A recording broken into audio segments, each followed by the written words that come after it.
Olho no Olho. Notícia FM. Bem, amigos do Jornal da Notícia, Olho no Olho com o pré-candidato à presidência da República, Ciro Gomes. Tenho o prazer de receber também a pré-candidata Maria Giovana. Daqui a pouquinho também o pré-candidato que já está com a gente aqui também ao governo do estado de São Paulo, o Elvis César. Enfim, é um dia de festa. A gente sempre gosta de receber pessoas que estão aí trabalhando em prol do nosso país. Ciro, muito bom dia. Obrigado por atender aqui o nosso convite. Espero que você esteja à vontade. Bom dia, Magrão. Muito obrigado a você pela oportunidade que me dá de cumprimentar toda a gente querida de Americana e de toda a região metropolitana de Campinas, através dos 75 mil watts de potência da nossa Notícia FM. Você sabe que nos dias de hoje, né? Você sabe que eu já fui comentarista esportivo no rádio. Verdade? Eu adoro o rádio. Você sabe que o rádio realmente, quando ele entra na veia, não sai mais, né? A gente aprende a falar, aprende a ver as coisas de um monte de ângulos diferentes, né?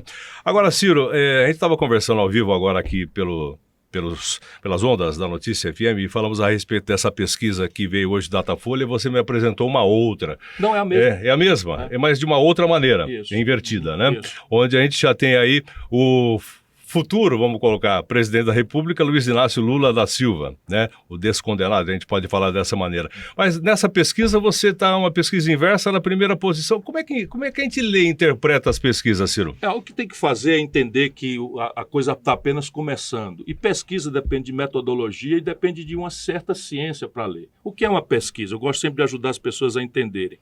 É uma espécie de colherinha que você bota numa sopa para experimentar se a sopa está boa, se ela está bem salgada, se está bem temperada, enfim. O que você faz antes de tirar a colherinha? Você mexe a sopa.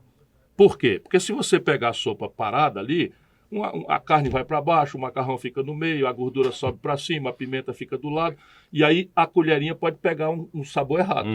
É mal comparando, mais ou menos, a lógica da pesquisa. O universo, ou seja, a sopa, não está mexida. O que é que mexe o universo? O que é que faz a panela ficar igual para todo mundo? A campanha. Então a campanha, hoje eu estou aqui em Americana, o Lula está lá não sei aonde, o Bolsonaro sei lá onde está e tal, e nós estamos falando para micro-universo. Mas daqui a pouco, em julho, agosto, nós estaremos todo dia entrando na casa do cidadão brasileiro, com a nossa cara, nosso sorriso, a nossa musiquinha, nossas propostas, nosso diagnóstico, e isso é como se a gente estivesse mexendo a sopa. Aí as coisas começam a ficar mais corretas. Agora, ela serve para ver as tendências. Então, eu estava ali mostrando hoje, porque tá a minha assessoria que mandou para mim. Né? Então, a pesquisa é o seguinte, diz, hoje, Lula 48, Bolsonaro 27, eu 7. Vamos lá. Então, teoricamente, o Lula já ganhou, acabou a eleição e tal. Isso nunca aconteceu. Né? Nunca aconteceu no auge da popularidade do Lula. Mas, sim, pode acontecer. Vamos ver se é a vontade do povo brasileiro na hora que a sopa estiver mexida, que o Bolsonaro destampar todo o rosário de pancada que ele tem para cima do Lula, de lembrar o povo os escândalos, etc., etc., e restaurar aquele ambiente de ódio, sabe, que dividiu a nação brasileira, que está fazendo pessoas, sabe, desfazerem amizade na internet, famílias dissolverem suas relações, e eu estou noutra. Eu quero ver se eu consigo fazer uma campanha em que, mesmo denunciando de forma dura os problemas, eu não faça de um jeito que eu não possa amanhã reconciliar a nação brasileira, porque o problema real, eu estava te falando, Magrão, é muito grave. Se você olhar desemprego, inflação, o desmonte da estrutura produtiva brasileira, a desindustrialização, os juros destruindo o nosso comércio, destruindo o crédito popular, olha a saúde pública caótica. O Brasil teve 4 vezes a média mundial de mortes. 4 vezes a média do mundo. Nós somos 3% da população do mundo, morreu 11% do povo que morreu na pandemia, morreram no Brasil por conta de irresponsabilidade política, de politicagem com vacina. Então, nós precisamos encerrar isso. O Brasil não aguenta mais isso. Mas vamos voltar para a pesquisa. Então, quando você olha ali, do meu ponto de vista, tem ali alguns números que diz a rejeição. Então, a rejeição do Bolsonaro é X, 50 e tantos. Rejeição o que é? Nesse aí eu não voto de jeito nenhum. Supõe que a pessoa conhece. Então, vamos pegar a Simone Tebet, que é uma senadora, minha adversária, uma senadora respeitadíssima, boa pessoa e tal. As pessoas não conhecem. Portanto, elas não vão dizer, nessa eu não voto de jeito nenhum. As pessoas dizem, essa eu não conheço. E a sopa, quando for mexida, todo mundo vai conhecer ela. E aí as pessoas vão dizer, não, eu conheci, gostei, posso votar, vou votar com certeza. E aí a minha assessoria mandou agora para mim, mostrando o seguinte, que entre os não rejeitados competitivos, eu sou o mais votado. Então, 77% eu lhe mostrei aqui da população. A sua rejeição aí é a mais baixa, dos competitivos. Tá. Então, quer dizer o quê? Quer dizer que vota com certeza. Ou poderia votar em mim ou não me rejeita. Eu estou vendo aqui 77%. vota no Lula com certeza, ou poderia votar, ou não rejeita, 63%. E, não, quer dizer, vota no Bolsonaro e poderia votar 42%. Por isso que eu falo que esse tipo de pesquisa, se você pode concordar, obviamente, ou discordar, não chega para atrapalhar um pouco a cabeça das pessoas menos esclarecidas, vamos dizer assim. Atrapalha muito. E sabe que não é as pessoas menos esclarecidas, atrapalha muito as pessoas da política. Porque os políticos parece assim que vão, parte deles, evidentemente, parece que vão para um processo eleitoral em que nós vamos discutir a vida e a morte do nosso povo, vamos discutir o destino da nossa nação, e eles parecem que estão indo para o Jockey Club, sabe, apostar num cavalo. Então chega lá no Jockey Club e diz assim, o que é que os comentaristas estão dizendo? Qual é o cavalo que vai ganhar hoje aí e tal? Então eu vou votar aqui no cavalo Black Orion, porque ele é o favorito para ganhar uma aposta. Olha, isso não é o que está em discussão no Brasil. Exatamente. Nós precisamos discutir projeto, o diagnóstico. O que está acontecendo com o Brasil para tanta gente estar desempregada? Por que nós estamos impondo a 40, 50, 60 milhões de pessoas na informalidade mais selvagem, uma jornada semanal de 60, 70 horas sem direito nem a ir para o culto? Por que se cobra 4% do imposto de PVA na moto de um entregador de aplicativo e não se cobra nem um centavo do dono de jatinho, de helicóptero, de lancha, de jet ski? Sabe? Não é justo isso. Pelo menos eu vou fazer isso. Vou discutir os problemas, vou nomear os responsáveis pelos problemas, mas, acima de tudo, eu vou propor, com começo, meio e fim, um novo projeto que responda concretamente ao país e mais, de onde vem o dinheiro, quais são os grupos de interesse que vão trabalhar violentamente contra mim. Por quê? Porque eu vou acabar com a farra fiscal, a farra tributária que transformou o Brasil no paraíso fiscal dos super ricos. Enquanto o nosso povo mais pobre paga, às vezes, sem nem saber, 40% de imposto na ligação de telefone ou quando paga a conta de luz. Tá. Agora, Ciro, me fala uma coisa, né? No eventual governo Ciro Gomes, você sabe que precisa de apoio. A gente viu o que aconteceu aí com o próprio ex-presidente Lula, com o atual presidente Bolsonaro, na questão do Centrão. São 513 deputados, 81 senadores. Sem eles, o presidente pode muito, mas não pode tudo. E aí? O resumo da minha proposta é um novo projeto que mude o modelo de gestão da economia. Eu estava falando nisso, que é o que mais me preocupa. A fome hoje atinge mais da metade da população brasileira, se não a fome aberta, mas a dificuldade para comer aquilo que é regular. No Brasil, só 1 de cada 4 crianças fazem 3 refeições por dia. E isso num país que é o maior produtor de comida do planeta Terra. Isso é só um problema político de abastecimento e preços, que o Brasil já teve, Conab, Cibrasen, lembra disso? Sim, lembro. Isso tudo foi destruído durante esse período aí de Lula, o Fernando Henrique e Bolsonaro, a mesma modelo econômico. E o modelo de governança política. Então vamos lá. Primeiro diagnóstico, se você me permitir, fique à vontade. mas é isso que eu estou tentando ajudar, cada chatice minha é tentando iluminar para que a população saiba o que está acontecendo. Então desenvolveu-se no Brasil essa mentira, essa lenda de que o Brasil é ingovernável se você não transformar a presidência da República em testa de ferro de ladrão. Ora, isso é mentira. Não, mas veja bem, o apoio dos deputados é essencial, né, Ciro? Mas a questão é, como é que eu obtenho esse apoio dos deputados? Será que é me transformando de novo em outro testa de ferro de ladrão? E como faz? Deixa eu lhe explicar. Isso é a certeza de uma crise eterna e cada vez mais grave. Por quê? O Collor fez assim e foi cassado. Olha aqui, da redemocratização para cá. 90. O Fernando Henrique fez assim, o PSDB nunca mais ganhou eleição nacional e aparentemente vai para zerar agora, porque governou assim. O Lula governou assim, foi parar na cadeia. A Dilma governou assim, foi cassada. O Michel Temer governou assim, foi parar na cadeia. O Bolsonaro está governando assim, vai parar na cadeia. Por enquanto já está desmoralizado, se vendeu para o Centrão, tendo feito um discurso contra a corrupção do PT. Então, veja bem, isto não dá certo. Não quer dizer que é simples nem que é trivial. E eu tenho a experiência de ex-governador, ex-ministro 2 vezes, ex-prefeito de uma grande cidade, a 5ª cidade brasileira. Fui eu mesmo deputado estadual de oposição e de situação, e eu fui o deputado federal mais votado do Brasil. Não estou me exibindo, estou apresentando o meu currículo para dizer que é a minha proposta. Qual é a minha proposta? Encher o saco dos jornalistas e dos ouvintes, toda a vida que tiver uma pergunta, falar as coisas como elas são. Sabe, explicar para o povo entender o que é que eu estou fazendo na prática. Eu estou tentando transformar a minha eleição num plebiscito programático, de maneira que quem votar em mim vai votar em mim e nas propostas que eu estou tendo. Acredite, isso diminui muito a distância entre um presidente que tem concepção de mudar o país e um Congresso que é um Congresso municipalista. Não é nem picaretagem. Acredite, eu conheço por dentro. Ali o que é que a gente se elege, nós estamos falando aqui de juro, de desemprego, mas lá é o seguinte, o cara quer sobreviver e ele precisa, se for o deputado de Americana, ele vai fazer uma força para trazer uma escola para cá e tal. E aí o financiamento de campanha, ele às vezes, não é o caso de todo mundo, mas a maioria toma 30%, rouba, etc. Que a gente tem que mudar isso. Então qual é a minha ideia?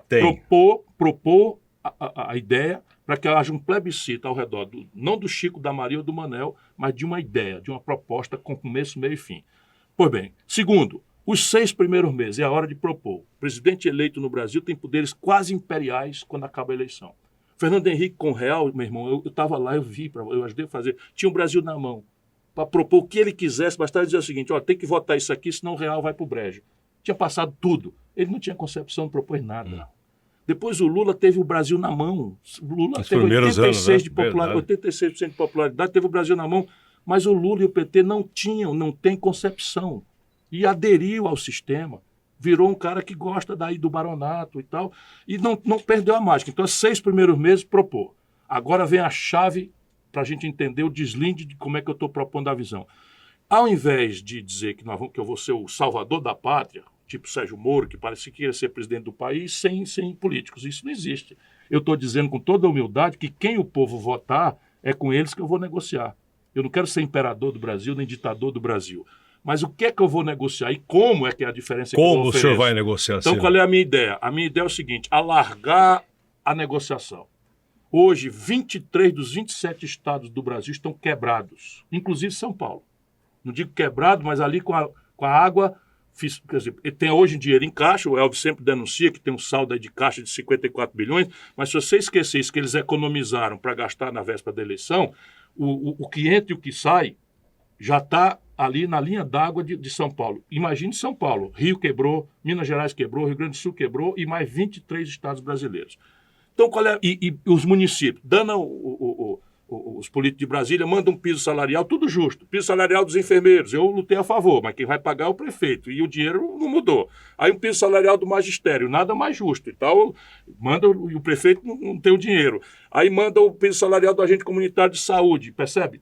Então, os prefeitos estão esfolados, com o limite da lei de responsabilidade fiscal, o Ministério Público em cima, e quase ninguém implanta os pisos que Brasília determina, ou seja, a lei não pega. O que é que eu vou fazer? Vou pegar esse desespero do colapso dos municípios e dos estados e reestruturar o Pacto Federativo Brasileiro. Só dizer o que é isso na prática. Grana, que é como? São Paulo manda para Brasília ao redor de 12% a 15% de todo o dinheiro que entra todo mês. Quanto recebe de volta? Nada, recebe nada. Eu estou falando, manda para pagar a dívida, Sim. Porque já recebeu lá atrás. O que é que eu vou propor?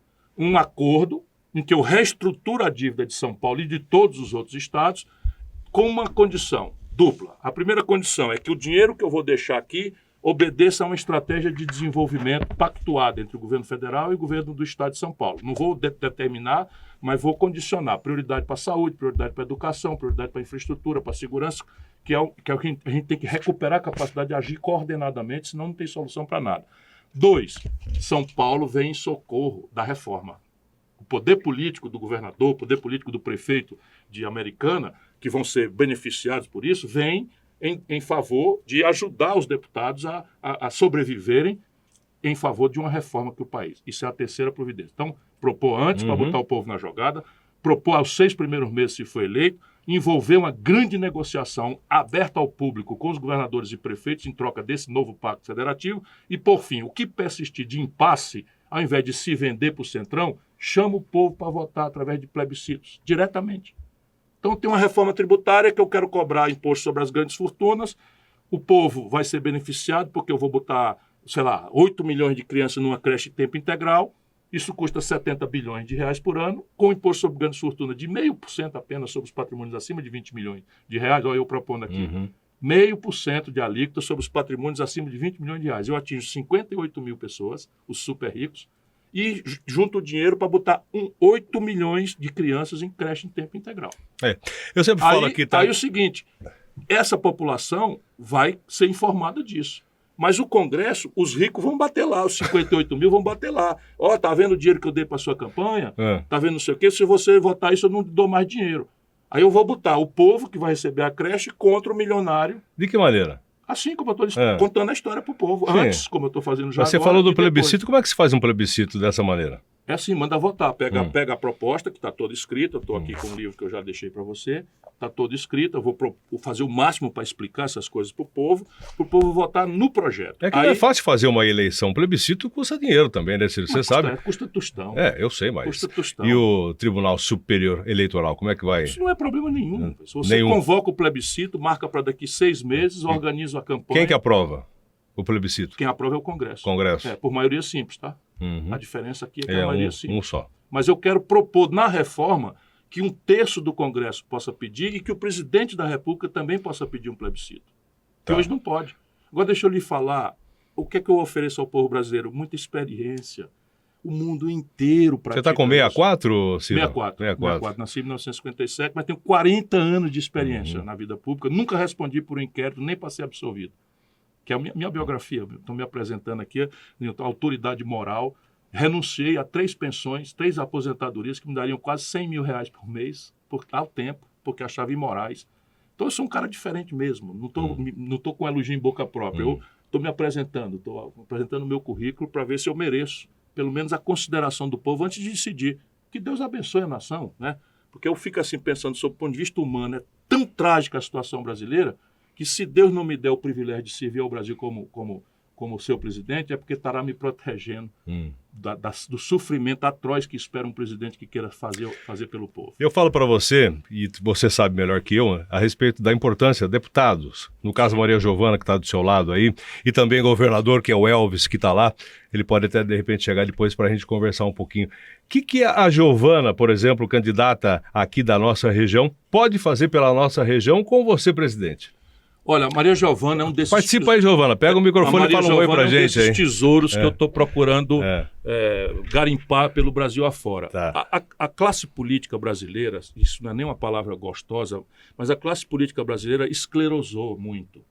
Envelheceu, corrompeu-se. Claro que tem muitas exceções, por favor, ninguém me leve a mal. Eu sei separar o joio do trigo, é na lição preciosa que a Bíblia nos ensina. Então é muito errado você generalizar, pegar o mau exemplo e botar para todo mundo. Então vamos fazer um esforço para separar o joio do trigo. Mas na média, a classe política brasileira está fracassando. E está fracassando porque perdeu o idealismo, não tem concepção. O mal que o PT, depois que o Lula se corrompeu, tem feito ao Brasil, à juventude brasileira, é uma coisa trágica. Então agora, por exemplo, você vê o seguinte, o único argumento para votar no Lula é nos livrarmos do Bolsonaro. E o Bolsonaro não quer que as pessoas votem no Lula porque não sei o que e tal. E aí o seguinte, nos anos 30, a humanidade foi por uma grande guerra, na sequência da Segunda Guerra Mundial, ali, 37, por conta desse tipo de coisa. Era o fascismo contra o comunismo. Se você olhar, essa é a conversa mole do Lula e do Bolsonaro em pleno século XXI. Enquanto aqui embaixo o nosso povo está passando dificuldade, desempregado, com salário precário, sabe, sem cobertura de previdência social, com juros explodindo, 65 milhões de pessoas recebendo aquela ligação desagradável, venha pagar sua conta no SPC, senão vou tomar sua geladeira. Isso é o que nós precisamos discutir. O comunismo e o fascismo, né, sabe...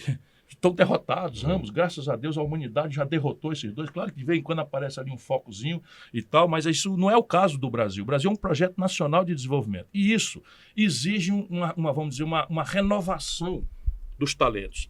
E a Maria Giovana é exatamente isso, ela vem da sua vocação profissional do mundo da saúde. Qualquer pessoa que compreenda o povo, que tenha sensibilidade, sabe que é o seguinte, é desemprego, saúde, segurança, o desespero do povo. O saúde, segurança, desemprego, segurança, saúde é o desespero do povo. Segurança, saúde, desemprego. E nós precisamos de recrutar gente que tenha, vamos dizer, conhecimento, sensibilidade para chegar em Brasília e não trocar o coração por uma pedra e começar a ver quais são os aperfeiçoamentos que o SUS precisa. Isso é a minha proposta que está aqui. O SUS tem 2 problemas, um problema de financiamento, mas antes desse problema de financiamento, tem um problema grave de gerência, de gestão. Com os próprios recursos que nós temos, dá para ser bem melhor o padrão de saúde. E depois que a gente melhorar, estancar os desvios e as ineficiências, é preciso fazer uma estruturação em que o usuário seja levado em consideração, que a avaliação dele seja um objeto de premiação do bom profissional de saúde. Ela conhece isso com grande intimidade. E tem a vocação pública. Enquanto os jovens estão tomando nojo e distância da política, ela, jovem como é, resolveu, entendeu E fora da política não tem solução para nada. A Giovana, eu acho que é dessa geração, né, Giovana? Feliz aniversário por falar nisso, né? E ainda isso, né? Fazendo aniversário várias hoje. vezes, hein? Obrigada. Me fala uma coisa, na sua geração, você está aí, não vou falar a sua idade, mas eu sei mais ou menos a idade, porque eu conheço seu pai, sua mãe, enfim, essa história toda aí. O pessoal não se preocupava com política nessa época. Nos últimos, acho que 14 anos, ou 10 anos, né? Não sei se você concorda, o pessoal está falando muito mais de política em todo o país. As pessoas estão percebendo que fora da política não tem saída, né? E o que você fala, Giovana? E a era...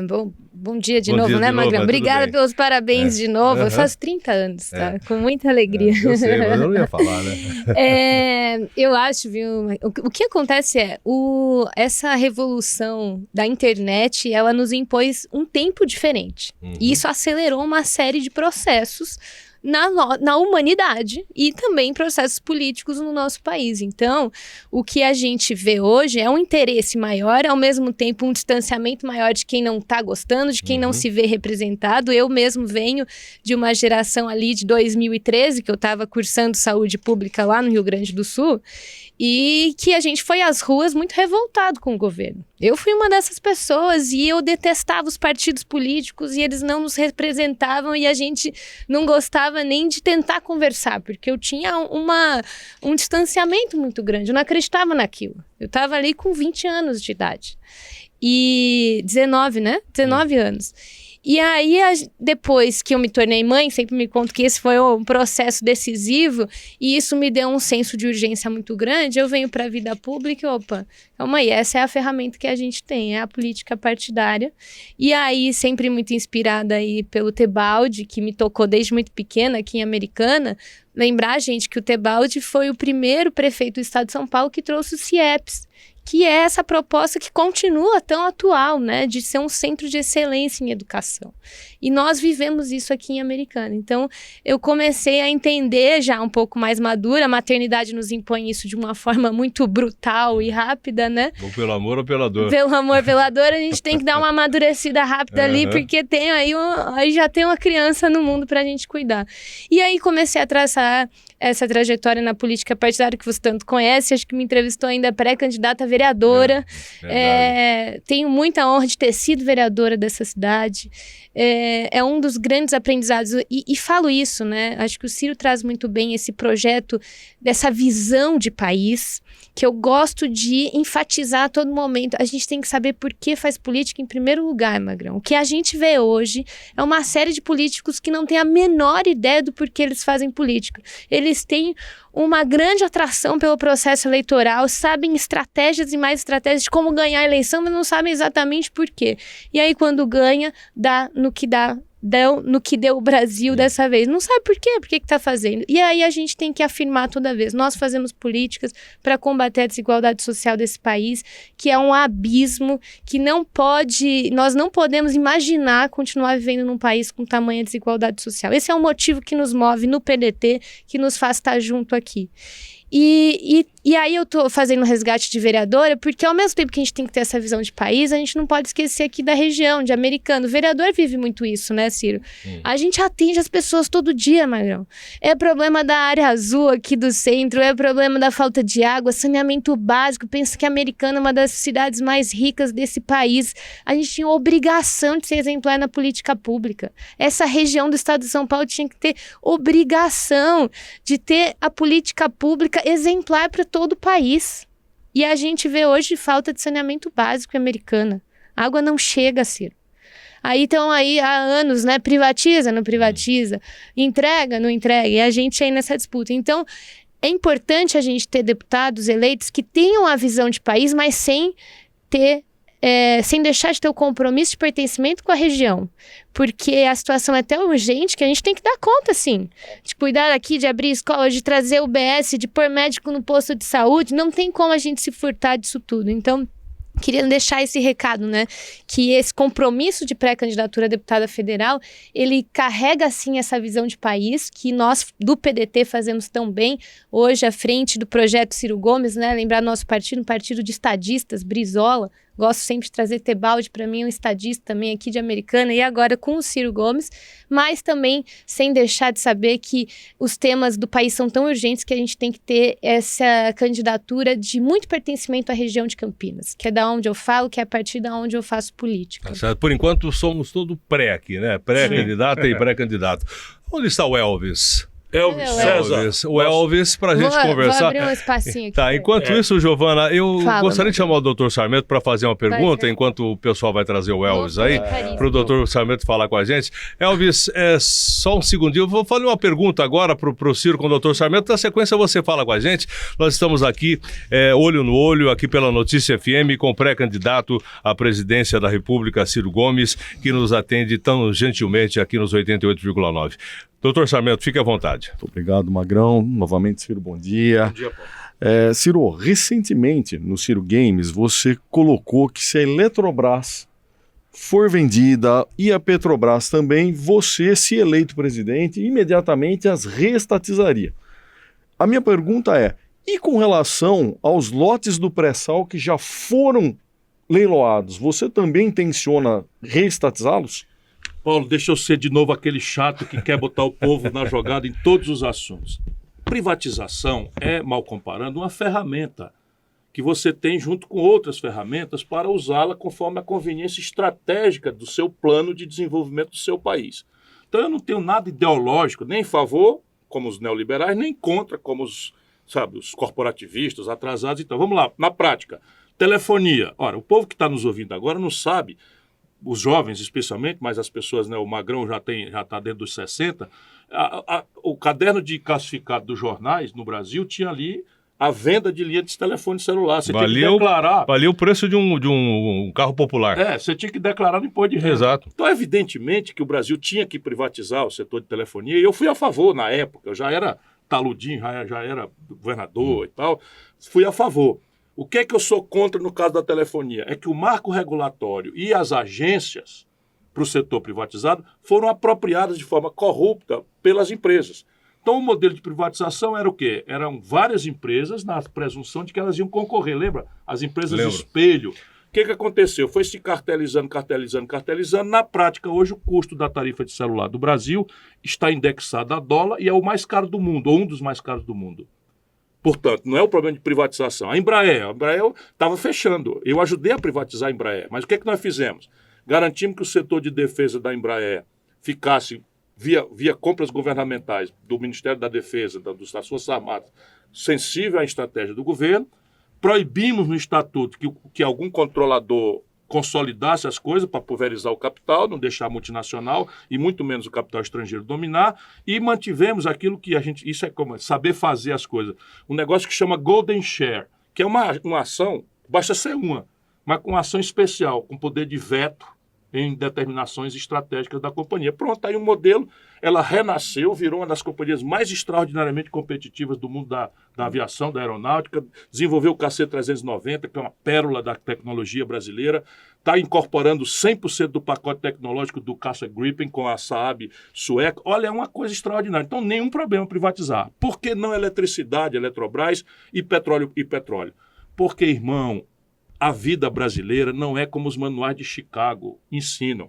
Eletrobras, num país que tem a matriz de geração hidráulica como sua principal fonte, ainda estamos diversificando para térmicas, para eólica, solar. O Ceará está muito avançado nisso. Eu sou pioneiro nessas energias verdes alternativas ali. As primeiras torres eólicas vieram para o Ceará quando eu era governador, ali em 91, 92, enfim.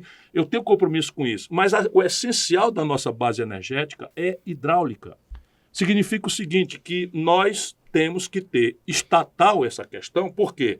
Porque a água, um manancial aqui, o capitalista que privatista, ele olha quilowatt-hora. Mas um estadista olha os diversos usos potenciais necessários da água, que é ciclicamente, em tempos de mudança climática mais grave ainda, falta água, como aconteceu um ano e pouco atrás aqui em São Paulo. Não foi no Nordeste, falta água. Então você tem que ter uma hierarquia de uso em que o setor público é que define, olha, nós vamos sacrificar aqui a dessedentação animal, vamos sacrificar aqui a irrigação para garantir o abastecimento humano de Americana. Ou nós vamos sacrificar quilowatt-hora e vamos ligar uma térmica mais cara e tal. Se botar um capitalista privado, o prefeito de Americana ou o governador de São Paulo vai ter que ir lá em Xangai negociar com o capitalista chinês o regime de água do país. Isso não existe em nenhum lugar do planeta Terra. Portanto, se entregarem a Eletrobras para os estrangeiros, eu tomo de volta, naturalmente com as devidas indenizações. E essas indenizações são fáceis, porque normalmente eles compram aqui na Bacia das Almas. Ontem esses canalhas, desculpa, não há outra palavra, venderam uma fábrica, uma refinaria chamada Lubinor, que fica em Fortaleza, que lá atrás eu financiei, com diferimento do ICMS do estado do Ceará, criei, e ela virou a principal planta de produção de asfalto do Brasil e a única planta de produção de lubrificantes naftênicos. Graxa, essas coisas. Enfim, esses caras venderam por menos da metade do preço ontem. E o nosso povo distraído e tal, isso tudo pertence ao povo.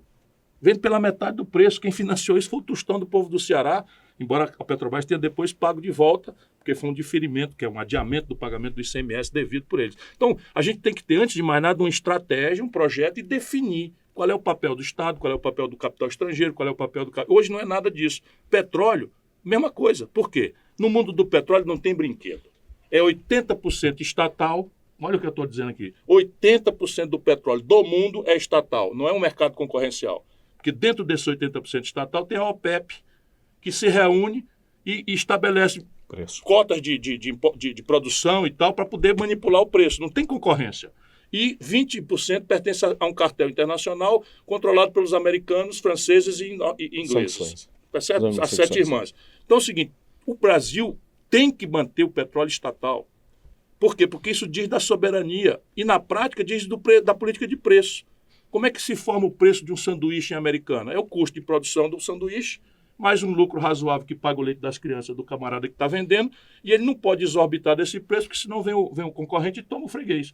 Deixa eu entrar na conversa do Dr. Sarmento. Como é que faz para baratear o preço do combustível no Brasil, já que a Petrobras é a detentora do monopólio? Exatamente o que eu estava dizendo. Então, como é que se forma o preço do sanduíche, para o povo entender? É o custo da produção em real, sim, na nossa moeda, mais um lucro razoável, porque se ele botar um exorbitante preço, vem um concorrente e toma o freguês. Isso que eu estava explicando. A Petrobras formou, desde 1954 até 2016, o seu preço assim.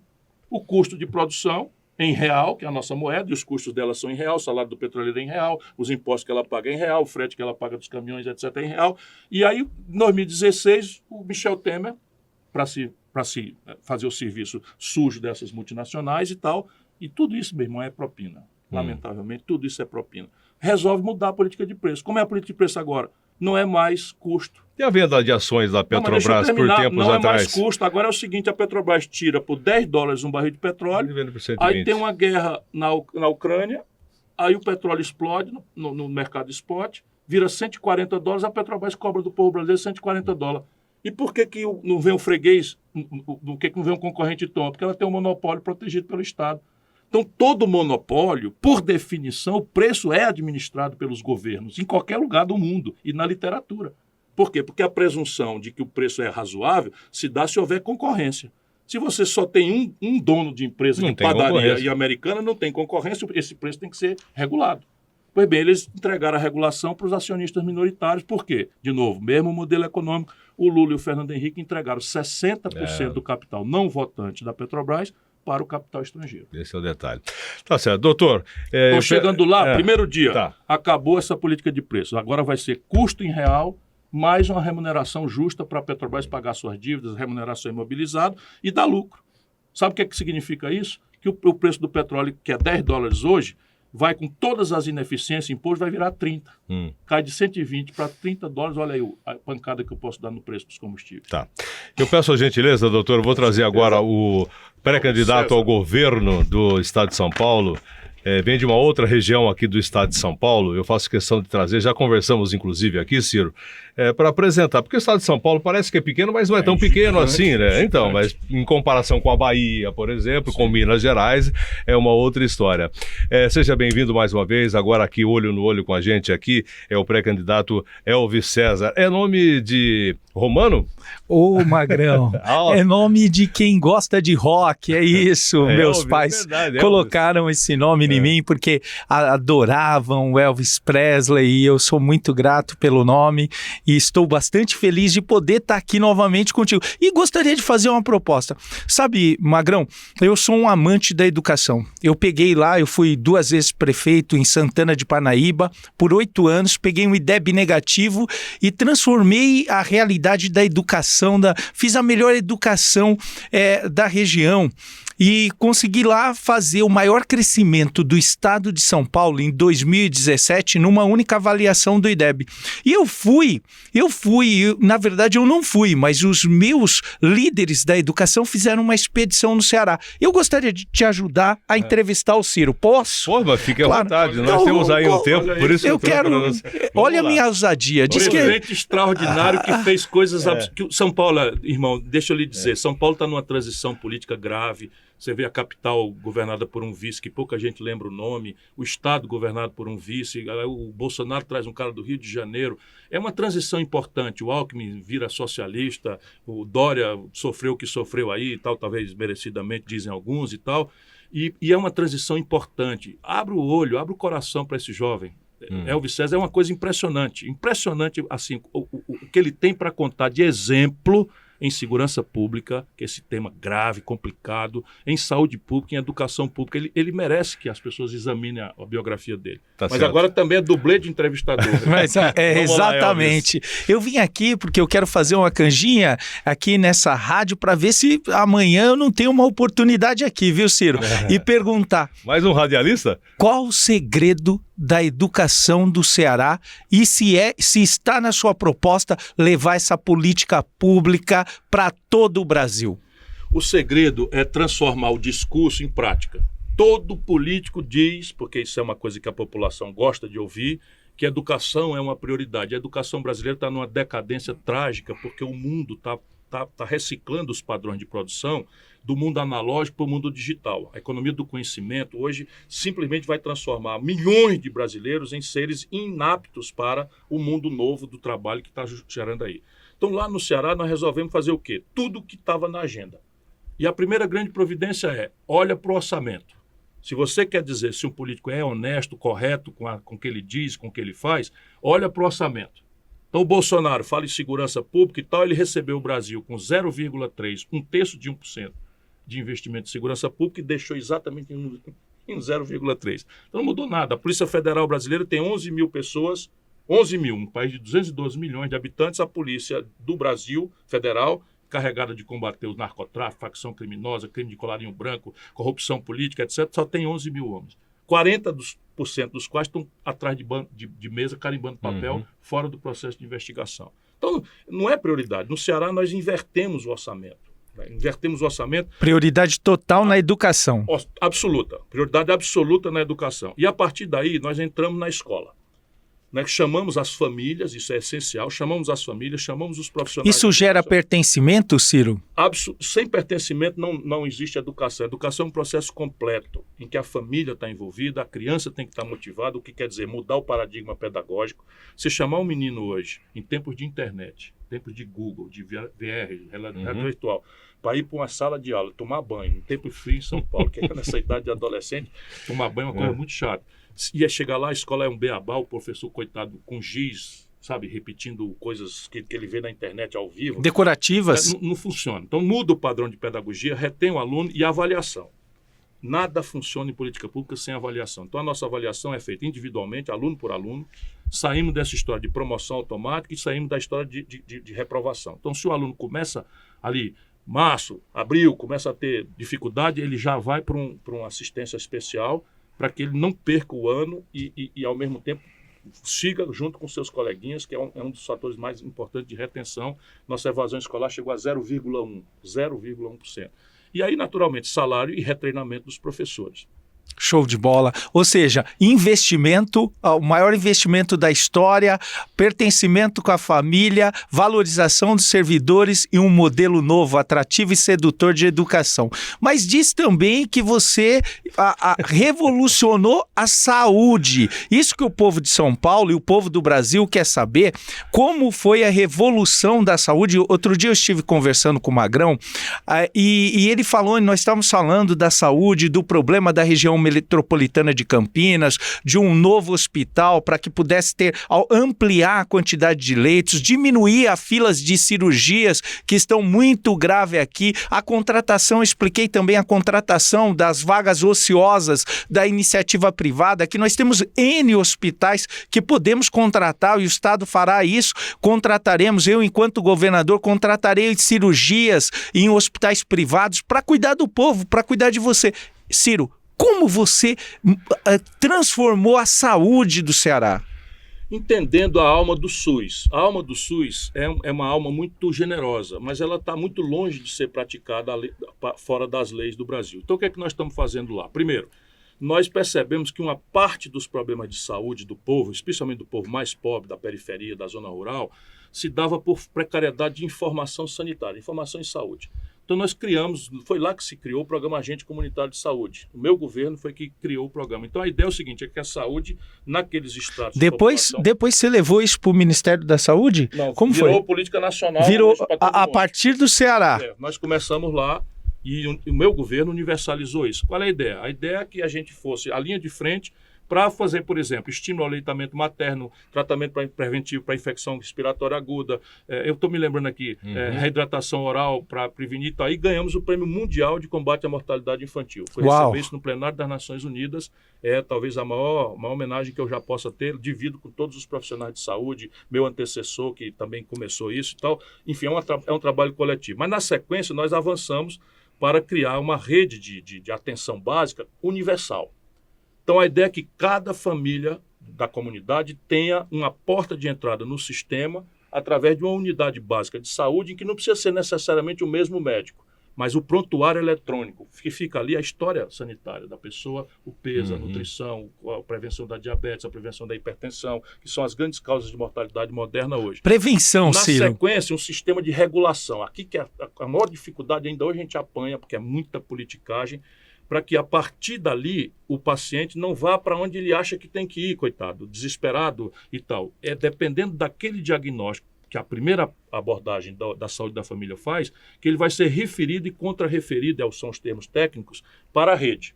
Então, nessa rede, você tem o sistema de exames especializados e especialistas, são policlínicas que estão universalizadas, então não dá para fazer uma para cada lugar, nós fizemos consórcios municipais com tomografia, com ressonância magnética, em alguns já, e aí todo mundo já sai com hora marcada. Deixa eu ver se eu entendi. Quer dizer que o Ceará é referência para o Brasil em política pública de educação.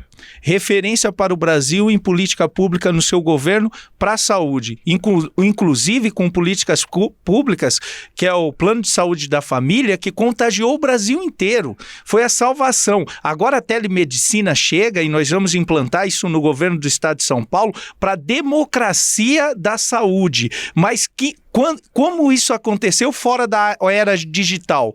Com o Plano de Saúde da Família, que foi criado no Ceará. Mas aí o Magrão também estava me falando bastante essa semana a respeito de segurança pública. O Magrão estava me falando essa semana de segurança pública e o Ceará também houve uma transformação no meio de segurança pública, Ciro. Como que a gente faz para isso? Ciro, só um detalhe, eu preciso agora simplesmente um pouco mais de celeridade, porque nós passamos aqui do tempo. Gostei muito da sua participação como entrevistador, viu, pré-candidato Elvis. Em educação e saúde, a gente tem muito orgulho mesmo e nós temos muito mais acertos do que erros. Em segurança, nós estamos apanhando ainda. Esse é o meu jeito de ser. Não é? Nós estamos apanhando se o indicador for homicídio. Porque lá está acontecendo o seguinte, a gente faz aquilo que o manual recomenda. Aumentar o efetivo, multiplicou por 3 do nosso período, melhorar salário, somos um dos melhores salários do Brasil, estamos chegando a rivalizar com o salário de São Paulo, só para dar um exemplo, sendo um estado muito pobre. Mas a grande ferramenta lá foi a introdução de tecnologia.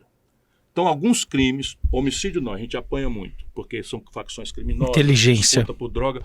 Mas, por exemplo, sequestro, roubo de carro, esses crimes que a tecnologia pode ajudar, nós estamos chegando a índices absolutamente europeus.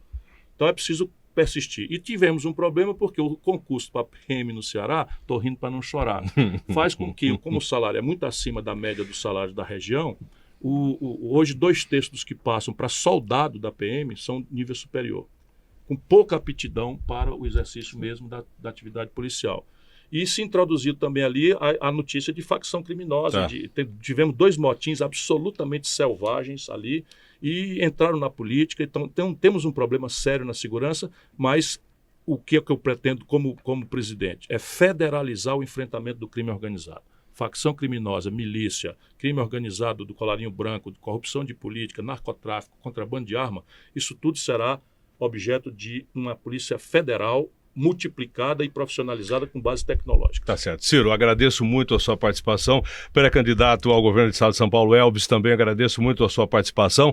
A Maria Giovana, pré-candidata, a deputada, também a participação. Meu companheiro de bancada aqui, Dr. Paulo Sarmento. Enfim, você ouvinte aqui do Jornal da Notícia, que teve o prazer e a oportunidade de ouvir as ideias do pré-candidato Ciro Gomes e também do pré-candidato Elvis ao governo do Estado de São Paulo. Foi um prazer, viu, Ciro? Você é muito mais simpático ao vivo do que pela televisão. Muito obrigado, Magrão, um abraço a você e obrigado pela oportunidade que me deu de falar a boa gente brasileira e gente querida e admirável, que é a gente interiorana do Brasil, a gente interiorana de São Paulo. Um abraço a todos. Tá certo. Elvis, foi um prazer mais uma vez. Eu que sou grato, eu sou o Elvis César, seu pré-candidato ao governo do Estado de São Paulo.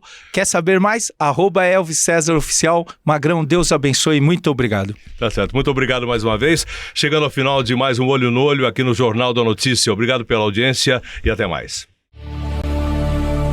Olho no Olho.